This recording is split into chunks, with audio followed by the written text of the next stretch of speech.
Welcome to Building the Future. I'm your host, Kevin Horick. You can check out new episodes of the show every Tuesday and Thursday at 2 p.m. If you missed an episode or want to get more information about the show, please visit buildingthefutureshow.com.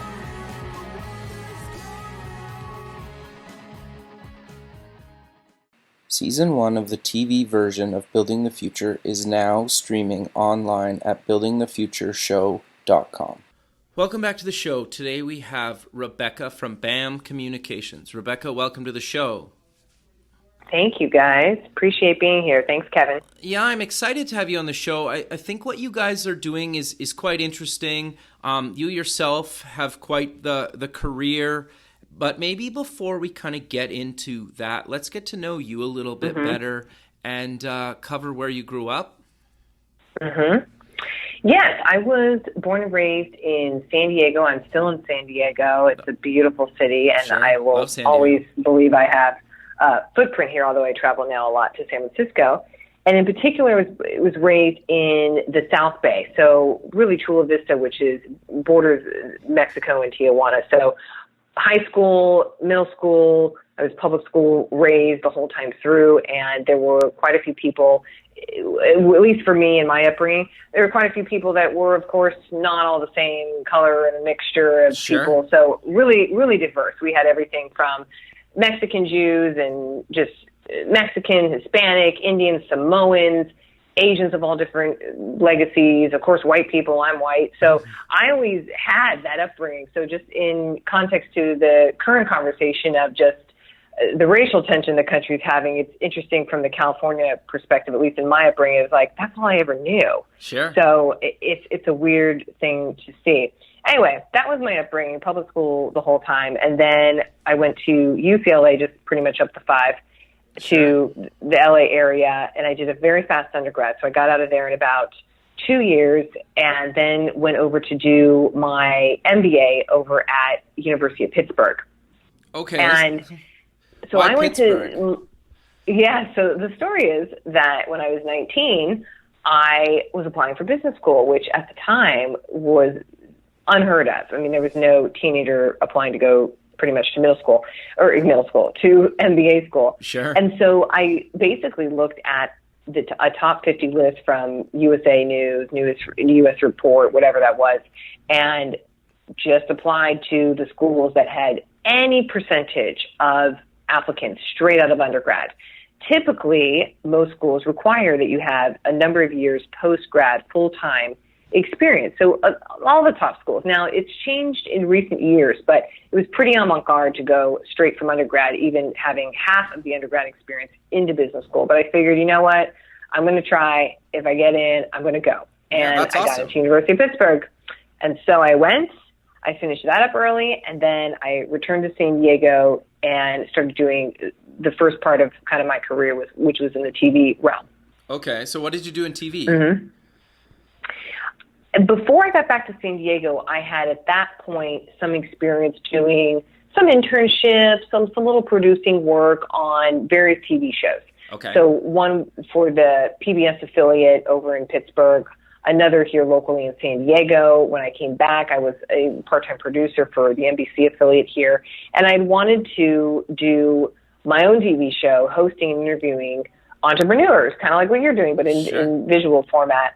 And this was before Shark Tank and before The Apprentice and before people knew, like, oh, you can be an entrepreneur or a CEO of a public company. It wasn't really in the common lexicon at the time of people thinking about this as a career path. Sure. Anyway, so I launched a show. I had it running on the local CW affiliate. Then it was on the Fox affiliate, and I was having a great time interviewing awesome.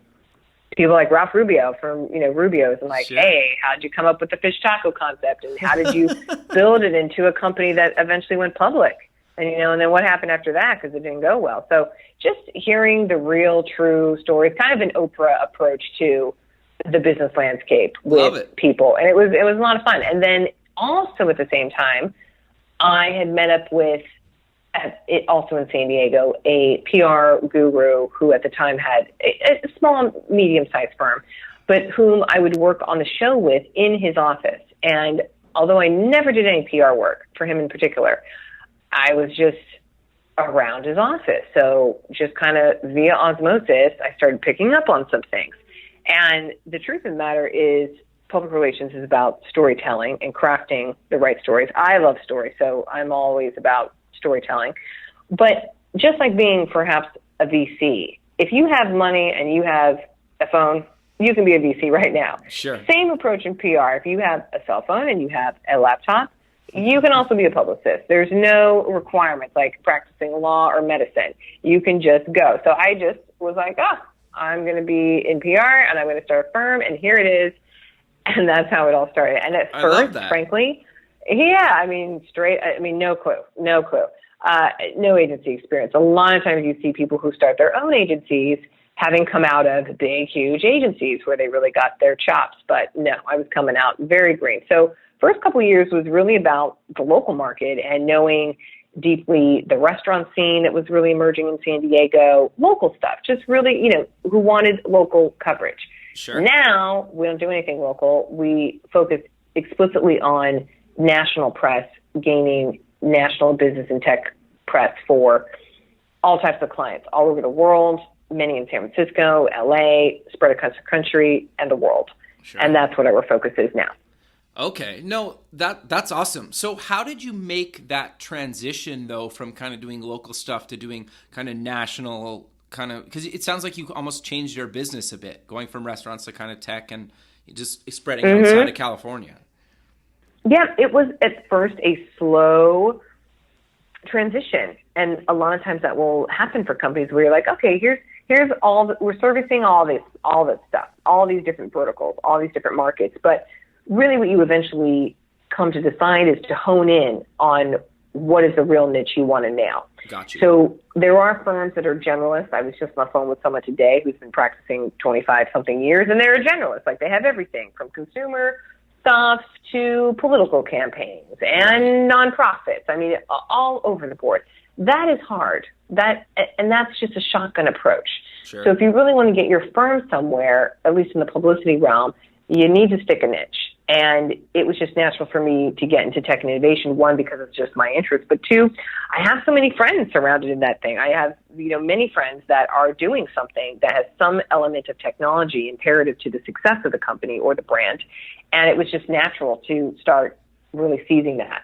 Sure. That makes a lot of sense. And to be fair, like, obviously you're pretty close to Silicon Valley, and LA has a huge tech scene now. And there's a lot of like really big name companies, obviously in LA, right? And up and coming. So it makes total sense. Yeah. So exactly. I'm kind of curious, what do you guys kind of offer your clients from a service kind of PR side of things? Sure. Our focus is pretty niche, and that is we do two focuses of the client and then the service. The service is about media relations. So what in the realm of media relations do we specifically do? It pretty much is, how do we get our client as much editorial earned media coverage? In other words, we're not paying the Wall Street Journal. We're not sending a check to Fortune magazine. It's our efforts from pitching good stories that warrant and get the coverage for the client. So editorial media coverage, biggest thing. Okay. Now, touching the same realm of that, though, is many other things that we will get involved with. It might be messaging. It's media training to make sure they don't mess up their interviews with the media. Sure. It's maybe some brand consulting. But what we don't do is what you see in other firms, which are like, hey, we do 39 things. We're going to do your Facebook ads, and we're going to design your website, and we'll test your app, and we'll do your PR, and we'll do your SEO, and your SEM. It's, on and on. That is a typically losing equation because it's very difficult to do 39 things very well. It's often that you do a few things very well, but no one's going to tell you as from the company what you are excellent at and what you're maybe subpar at. So our focus is really on the media relations realm, and that's it. Then on the client side, it's now staunchly focused on innovative, mind-blowing, as we like to say, brands and companies who are pushing the envelope in their vertical. So it might not be something that the average consumer would recognize and go, wow, what a great, huge company. I mean, it might not be that. But for their vertical space, whether that's in medical transportation or medical device of some type of imaging technology or consumer hardware that is particular to the robotics industry. That's the stuff that we will get involved with. And we ask the question, is this client, is this brand likely to be a leader, a dominant leader in their space? They're probably not right now, because that's why they're coming up. Sure. But can we see that potential? Can it legitimately get there? And if the answer is yes, from all our research and due diligence and such, then we will proceed from there. I got you. That makes a lot of sense. Mm-hmm. So I'm curious then, you mentioned kind of getting your clients into these big kind of publications without spending tons of money on that. Mm-hmm. And I get that it's probably different based on kind of who the client and who you're trying to like pitch, or the company that you're, writing about. But what's kind of generally the tactic that you take to get into these publications? Do you usually have to know somebody there? Does it help to know somebody there? Or is there ways that you can kind of write or do research to write articles that will kind of get into these big publications to get them press? A variety of tactics, to tell you the truth, Kevin. So one is, who do we know? Whom have we worked with before? Who's going to open our email, take our call, and so forth? Because it is relationship building. Sure. The second part of that, though, is how compelling can you make that story? So sometimes you really need to go after a real niche, particular writer, editor, and such, who is currently talking about the certain vertical or industry or trend that's emerging in a certain realm of technology. Okay, so how do you pitch up that great story that they're going to go, oh, absolutely, I have to talk to you. So it's that tactic. And then also it's the tactic of making sure you do your research very well on whom you are contacting. And I talk about this at some lunch and learns that I do at accelerators and such. If you want to DIY your own PR, it is doable. It's going to take you a long time, number one. But number two, you can do it, and it really starts with research. Don't go after 100 random tech editors that you just pull from some list that you got your hands on.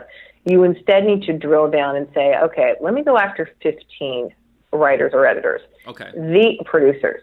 Here, I've done my research. I've looked and seen what they have written about or done coverage on. And you know what? That has a very close overlay to what I'm doing, what our brand's about. So this is probably going to be someone that's interested in our stuff. So then you can set an email up and hit that to them. They're more likely to respond to that because clearly you're in the realm of what they're currently talking about. The worst is when you're sending media a pitch that has nothing to do with the beat or topic that they currently cover. But because you saw that they are a technology writer at Time Magazine, doesn't mean anything. I mean, a technology writer could be, no, they just talk about semiconductors. Sure. There's really niche focuses of certain writers and editors. So you can't just blast it out and hope that, oh, well, it's something to do with technology, and hence all the people who have technology in their name are going to be interested. It starts with the research. No, that makes a lot of sense. And the other thing that I find, because sometimes I get those emails, like people want to be on the show or whatnot. Mm-hmm. If they're too long, if they're more than a paragraph, I don't even read them, to be 100% honest. You don't have time for that. You don't have time for that.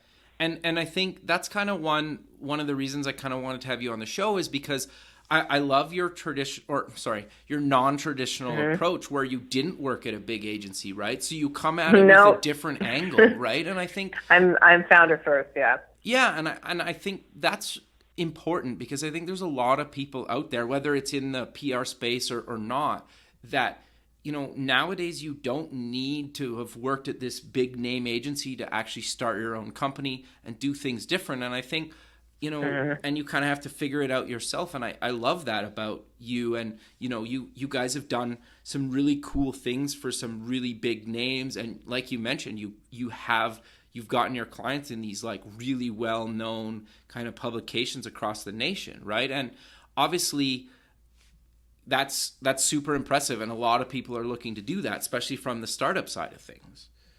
Mm-hmm.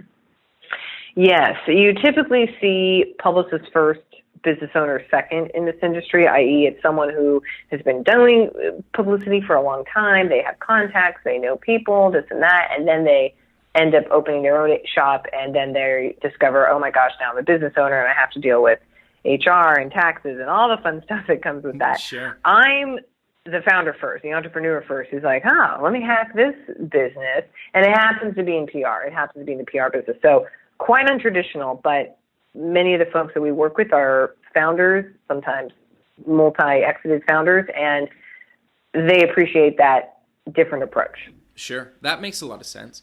So maybe let's get back to, I just kind of want, like, you mentioned you kind of do these lunch and learns for founders, maybe when they're first starting out and looking to maybe they can't afford to hire like somebody like you guys. What do you kind of traditionally tell them to start before they kind of, grow to a size and kind of start generating some revenue where they can hire somebody like you guys?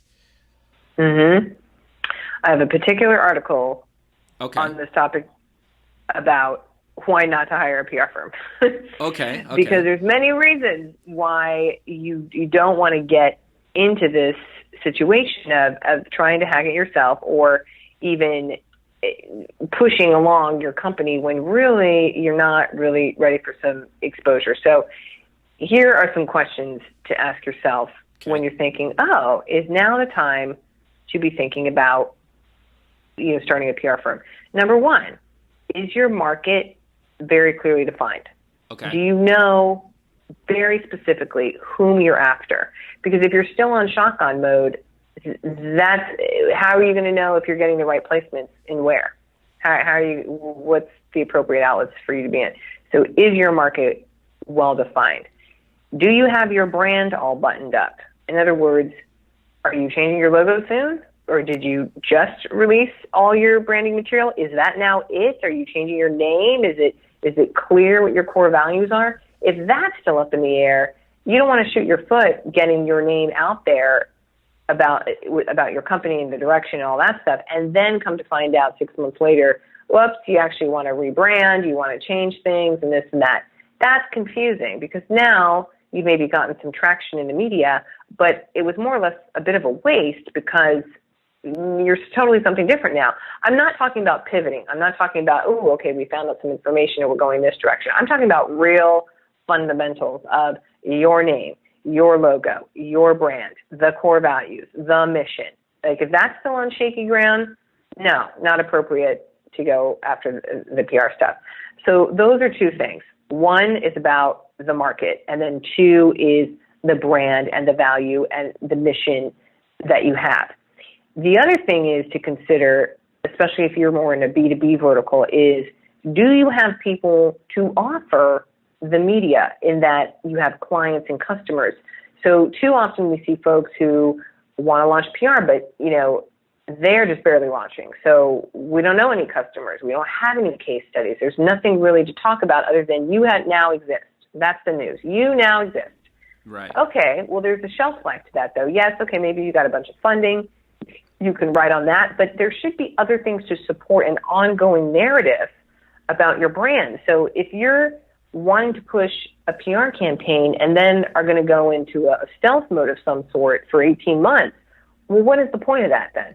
What's the point of that? So have a point, but more importantly, to the third point is, do you have it clear of, do you have people and stories and case studies and such to talk about? Right. Because that's going to help the media. The most common thing we'll hear from editors and writers if we're pitching a story concept, so we're not just pitching, the company exists, we're pitching now beyond that, is, what metrics do you have around that? Do you have some client case studies? Do you have people who will talk to us? This is the media people talking. So if that's all like, no, we really, no, now what do we have? A story that you just talk about yourself in? That's not a story. Sure. That's not going to go anywhere. So that's something really to consider. It is much better to wait until you have a lot of things lined up and then go out with a bam, then go out with a big splash, right, to a lot of media outlets because you have all these various things to talk about and focus on. That's more compelling, and that's going to put you on a track for long-term continuous press versus a big explosion and then nothing, and now you've gone into the abyss. Sure. That makes a lot of sense. And I'm sure you get asked this question a lot, but how do you generate ideas for the media and kind of getting publicity and like from the startup side of things, right? Because like I'm sure a lot of people think, well, we're launching this new feature, and it's like, well, that's not really a story. No one cares. Yeah, exactly. No one cares. It's like, thanks, right? Features, painting your walls, getting a dog in the office, no one cares. Okay. No one cares. So part of our job is to tell the client, hey, no one's going to care about that. Whom in media is going to care? No one in the Wall Street Journal is going to care about that insignificant piece of news. But our job is to say, okay, what can we attach you onto on a trend? So here are some tips for how you leverage the media other than if you just have the story of, yeah, we exist. Okay. Are you in trend with something? For example, are you doing something in the on-demand transportation space? Sure. Okay, that's kind of a interesting area because you have Uber and Lyft battling it out. There's constantly stuff about that discussion and what about autonomous driving and et cetera and so forth. Okay. Then attach yourself into stories and pieces that are being written on that vertical. Where can you fit into what a trend is happening? And you attach yourself to the bigger trend of it. So the story is really like, oh, this is a trend that's happening. Okay. Attaching yourself onto them, saying, okay, hey, editor, writer person, we're doing this as a solution for this trend. This trend is really happening and continuing. Hey, here's what we are about. For example, I had a potential client call us yesterday. They are involved with SpaceX, and SpaceX just yesterday completed another successful, no blowups, ride into space to attach to the Space Center. Okay, great. Clearly, that is enveloped in a bigger story about space exploration, but space transportation of materials that are actually effective and easy to get up to space and not an exorbitant cost. So it's not necessarily the pitching of the company that is attached to this whole nuance of the space launch. It's about the space launch. That's the real story. So the right editor writer to go to there is like, okay, who's covering space and the trend of getting materials and people and resources into space effectively and quickly nowadays that we've never dreamed about, 2-3 decades ago. That's the story. Oh, here's a company that's supporting that. They do this. There you go. So tying yourself into a trend, that's what you need to focus on. Second thing is, and we've done this a number of times, is if you have a base of customers, now you need a lot, but here's something to think about. Can you leverage or pull or use your customers? Because it's much more helpful to come from the human element of, well, what are actual people doing and saying than, oh, here's this company and this is what we're doing. For example, about a year ago, we had a company, Go Game, that does a lot of team building for all types of companies, big Fortune 500 companies, LinkedIn and Facebook and the Googles of the world and so forth, and Salesforce. And we said, great, okay, you have hundreds of these contacts, HR professionals that have been your clients, that have signed up you guys to help them with their team building for various reasons. Okay, great. We have that database in place? Yes. Okay, let's poll those people and see what we can find from all these HR professionals. Why are they doing this team building? What do they not stand about team building? Who likes team building? So we broke up in a survey, the marketing people, guess what, tend to like doing more of the team outgoing stuff than the engineering department. Shocker, what about the right? age bracket? I know. Well, what about the age brackets? Like, how does it, between Gen Xers or millennials and baby boomers, how does that pan out? What are the most common things that they gain from doing this? So we deployed this pretty elaborate survey that they got really hundreds of responses from these HR pros. We wrapped it up into an infographic. We crunched the data. The founder happened to be like a statistician on the side. It was perfect. So we were able to really have a nice mathematical, data-driven piece of information to dangle out to media. And we got that in Forbes and Fast Company and a couple other outlets that were talking about the trend overall of team building based on the findings of their survey. So yes, they are mentioned and featured in all these pieces because they were the ones who drove the survey stuff. But it was not on its front a story about the Go Game and how great and wonderful this company is. It wasn't that. It was embedded secondarily into it because they were able to find this information from their customers. So that's the second point, is think how you can leverage and use the customers that you have, whether that's looking at the data, whether that's surveying them, whether that's having them submit, photos, case studies, et cetera, to you. That's what you want to do. And the other thing, too, is it promotes them, too, right? So they're more probably willing to work almost like in a partnership for that post, is lack of a better term, I guess. But that makes a lot of sense, right? Because nobody really wants the hard sell on your business. But if you start adding really good content and value, eventually people will be like, well, who is this company? Or what do they actually do, right? And they might end up turning into a customer, or who knows, right? Mm-hmm. Yeah. Correct. And that's positioning for thought leadership. Okay. That's what many brands want, is that how are you being seen as the leader in your space? In that case, with the Go Games, they want to be perceived as the leader in doing fun, engaging, tech-driven team building.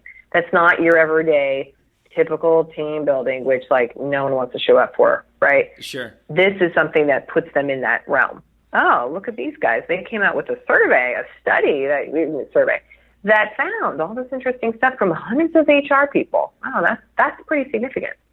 Yeah, no, totally. That makes a lot of sense. So how do you work with clients then to actually make them kind of thought leaders in their industry? Like you mentioned, obviously you're doing research and you're writing articles and stuff, but is there other things that you can do to kind of get your clients to be thought leaders in their industry?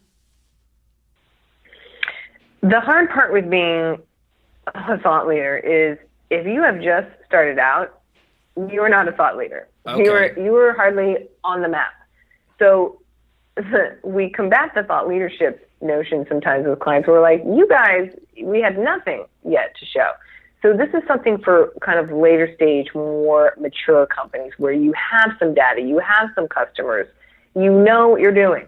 Sure. That's something then that you can position for. If you are just launching, you need to focus on staying alive and being launched and having interest in that and what you're doing. So it's not yet on thought leadership. That's later stage.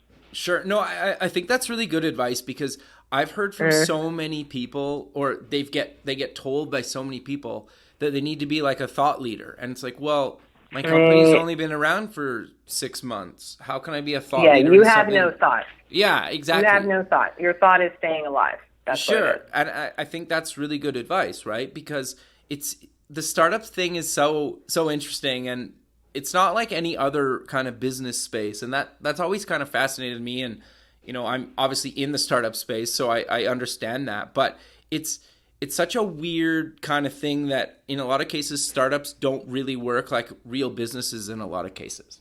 Mm-hmm. So true. Which has blown my mind, right? And you guys do a lot of stuff in the Valley, and so you must see that all the time, that people want to be or think they're well ahead of where they really are in the business space. Oh my gosh. It's a disease. It's a disease, but it's okay. I mean, visionaries are half crazy. It's just you have to be. Yeah. You have to be. It's just part of the territory. It's totally fine. So I'm curious, though, you guys have a ton of really good posts on your blog. And for people listening, it's bamcommunications.biz, and there's a blog tab. You guys have tons of really good articles and advice for kind of anybody that's looking to kind of get in the space, is already doing stuff in the space, or kind of looking to go to kind of the next level of the space. But the one thing that I get asked all the time, and I really don't know how to tell people, is how do people effectively kind of, or put out a press kit, or what should they kind of have on their site or be sending to kind of media, to get some coverage, right? You can do a press kit that ideally is just digital, can be downloaded easily, has your logo, has photos that are not just the typical headshots of the co-founders, but something more fun, something that is product. Do not skimp on the photography, by the way. Make sure that's crisp and clean and absolutely professional, because no one wants to use shoddy photos if they're going to be even attaching that to one of their stories. So the press kit, make it digital. Yes, you can keep it online. Much better typically, though, is to have for press inquiries, contact, press@yourdomain.com. Then you can control and vet whom is asking for this material. You don't need to have your logo and your photos and your press releases and info sheets all there up online publicly. That can be just something that you can vet. So probably better is to have a contact email that specifically is dedicated to press inquiries. And within that press kit that you can have in a digital, you can do it as a Dropbox folder, Sure. your photos, your fact sheet, your product specs, if that's appropriate, great, wonderful photography, whether that's the founders, the product, the screenshots, if it's an app, something like that, and maybe a few press releases if you have that organized. If not, that's okay, but have it all organized and bundled up into one place, i.e. a Dropbox folder, so you can easily send a link and it's done. It's not, oh, well, I need this, or can I get that, or something like that. So we ask all of our clients, like, hey, share us on your Google Drive or your Dropbox on all your material. So great, we have access immediately to everything, and we don't need to ask for this or that, or do you see it, do you have it? No one wants that. Just put it all together in one, organized. Okay. No, I think that's really good advice.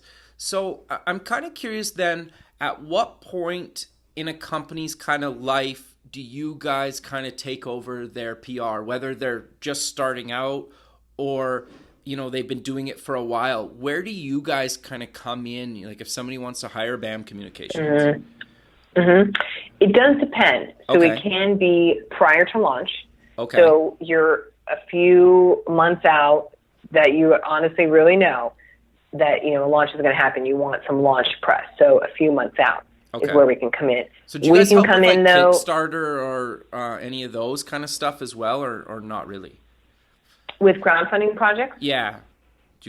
Yes, we do. But the thing for us is that we do not do short-term, 30-day, 60-day, quote-unquote projects. We do 6-month plus campaigns. Okay. For us, having PR is like having your finance department or the people who run the numbers. I mean, you would not exist without that. Okay. So same thing. Obviously, we're biased because, of course, we're positioning PR. But you have PR as an aspect of the continuation of your business. It's just what you do. And in essence, what is public relations? It's about keeping your publics informed and in the know about what you were doing and why. So the publics can be anything. That can be internal communication with your employees if you have thousands of employees. That can be, of course, media. So that's in the realm of media relations that we are really focused on. That can be constituents. It can be people who are lobbyists. It can be various different demographics of who you talk to. So overall, PR is about how you communicate with everybody that is important to your company. That's Sure. a big thing. That is never going away, just like bookkeeping is never going away. Right. So that is essential. Thus, after launch, we come in on board for a variety of different reasons. It could be during now, you're getting ready for an acquisition or you're raising more money. That's another typical thing. We have some interesting research coming out about that. It can be, hey, we've been around and we've been successful for X plus years, and no one really knows that. We need to tout that. We need to hire more people. We want to attract talent. So it can be all those various different things.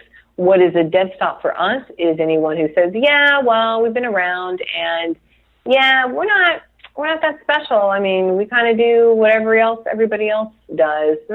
Yeah. But that's usually not in startups and technology-focused companies. Companies who are naturally startups and technology-focused want to do something radical with the technology and the resources that they're deploying on a certain industry. So we don't hear that too often. But it'd be the equivalent of like a plumber coming to us and saying like, yeah, I'm a plumber, just like 9,000 other local plumbers you can hire today. Sure. What are we going to do for that plumber? That would be really hard. No, that makes a lot of sense. And I think that's really good advice. So I'm curious then, when you guys are looking to hire somebody to work at BAM, what do you guys look for in somebody that you're looking to hire? Oh, yes. That's great question because we have people come to us all the time. So one, yes, it is the experience. Do you have the contacts and the resources and the experience of working with startups, understanding the founder mentality, Okay. understanding the media outlets that they want to be in. We would not take on typically someone who comes straight from the hospitality industry, for example, who maybe has great contacts at Travel and Leisure and Condé Nast Traveler, but that's not going to have any crossover for us. Now, they do know the mechanics of doing publicity, and that's helpful, but really the best fit for us is someone who understands technology, has the contacts, and has the experience of working with a wide array of startups. That's a particular person to find. Then the second thing, and you could even argue that this is the bigger thing, is it's really a fit culturally. Gotcha. Do these people see eye to eye and validate the core values that we have in themselves? Can we see, for example, that they push themselves and the people around them push is one of our core values? Are they positive? That's another one of our core values. Are they just naturally a pleasure to be around? I mean, there's hard things that go on in every agency, but overall, is this person a nice person that you want to be around? Or are they just negative Nancy, where they're just like a cloud following them around all the time? No one wants to be around that. Sure. So we look for all those things. It's the cultural fit. And then assuming we have the experience lined up and then we have all those cultural lineup fit, then that's going to be someone who's going to be successful at BAM. I got you. Okay. No, that makes a lot of sense. So I'm curious then, you've touched on this a couple of times about kind of contacts and knowing people in the industry, especially maybe at big kind of companies. Do you have any tips for people about how to make those connections at, these big kind of, media outlets or magazines or publications? It is as simple as a warm, terse email or tweet that you could send them, private message, to introduce yourself. So if it comes from the founder, that's great. Say, hey, I'm so-and-so. I'm the founder of X. I realize that you, so-and-so, cover the technology that X is trying to work on. Sure. Hey, maybe we'd be a great fit for you to look into more. We might have a great story for you to uncover. I'd love to set up some time to chat or send you more information. Very short and sweet. Really short and sweet. That's it. But the key of having success with that is that you need to do your great, good research to understand that you're talking to a media person who is covering the space that you are functioning in. Okay.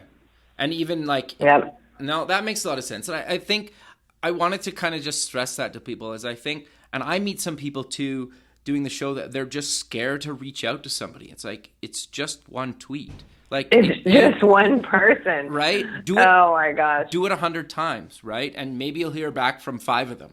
Maybe, hopefully you hear back from 1. Exactly. Right?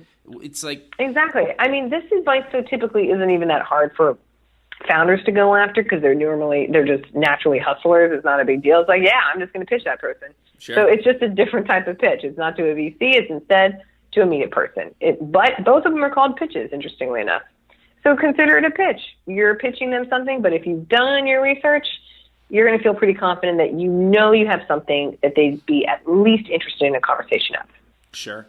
So I'm curious, and I've heard this from a few people, and I'm curious to know your stance on this, is if you have, I don't know, say 10 publications that you want press in, and do you say, well, I'm going to start working on my pitch, and I'm going to start sending it to the publication that I least want to be in, just so by the time you get to kind of the top, maybe 2, 3 publications, you've figured out kind of what's working, what's not working. Do you recommend kind of something along that, or some sort of tactic along kind of testing the waters and, almost a little A/B testing? Yes, that would be helpful. I would also say you want to, if you can and can afford it, get some media training. Have someone help you in order to discuss correctly and in the way that media wants to be spoken to a bit of what they want. Now, bottom line is, and just first rule of media, is you're there to serve them. As long as you can be as helpful and supportive to them to complete their stories, you're going to be an asset. You're going to be someone they respond to. If you're just coming with them to say like, hey, why aren't you writing about my company? Just write about my company. That's okay, but that's not serving them, sure, right? Okay. They're here to work and get their pieces completed as efficiently as they can because they have deadlines and they have certain content that they need to do, and that is it. So how can you be a resource for them? If you come with how may I serve you first instead of let me jam down this story all about me that you must do or I'm asking you, begging you to do, that's not going to go so far. So if you have that mindset, that's going to be much more helpful. In addition to get a little bit of some training so that you can be a little bit more articulate when you do get on a conversation or an interview. And yes, as you said, you can kind of start to the lower tier type of outlets and see how that goes. I have a chart, an XY graph, that's an article that published in Fast Company that is about PR in one graph. And it has on one side smaller outlets, littler outlets, and on the one other side of the axis, if you think of an x-axis, the bigger outlets, the longer, the Wall Street Journal and the New York Times of the world. And then on the opposite axis, the tone of the coverage. You want good tone, of course. You want to avoid bad tone. That's not going to be good.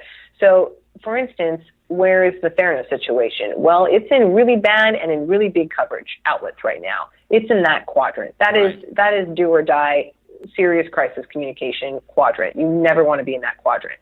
But what you can instead start with is to be in the positive tone sector, so above the horizon, and be in the smaller outlets. And then you can march yourself along and hopefully get into the bigger outlets that are on the other quadrant that you want. The key thing is you want to keep the tone positive and good. You don't want to be bashed in the media, which, by the way, happens all the time. Yep.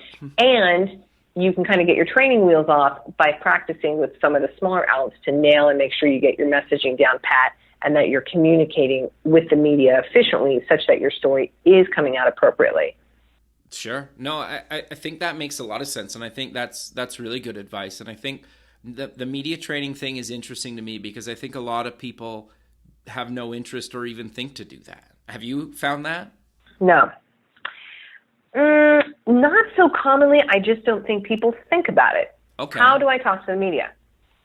Have you thought about this question before? I mean, it's not something that people would naturally draw up in their own mind. It basically means, how are you going to deliver the key points of your brand and why you exist to this media person who has definitely finite time and is definitely going to give you some questions that probably throw you off of that delivery. Sure. So it's about how do you duck and cover from questions? How do you curve the questions back to serving you and making sure that you're getting your point across, your position across, that you're making sure you consistently deliver all those points in every interview you have. You want consistency across the board with all the media about your story. If you're saying, "Oh, we're the next Uber," and then over here it's like, "No, we're a fashion company." I mean, that's a horrible example, but that's like, huh? That doesn't even make sense. So you need to be clear and crisp and organized. That all goes back again to my first point of, do you have your branding, your logo, your mission, your values all set and ready and set in stone, good to go? Because if that's wavering, then you're going to waver in the media, and now you're going to have a big bunch of inconsistency, and now no one knows what the heck you're doing. Rebecca, I love it. Thanks for taking the time to there be on the show today, but I think we should close. Are welcome, Kevin.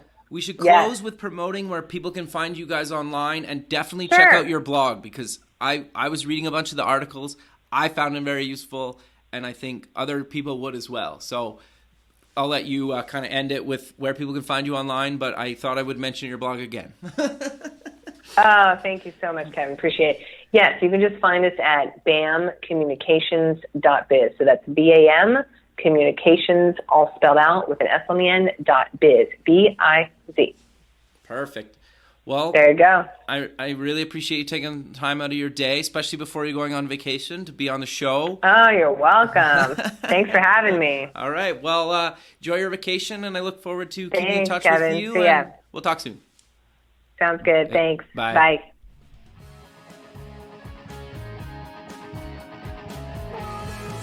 Thanks for listening.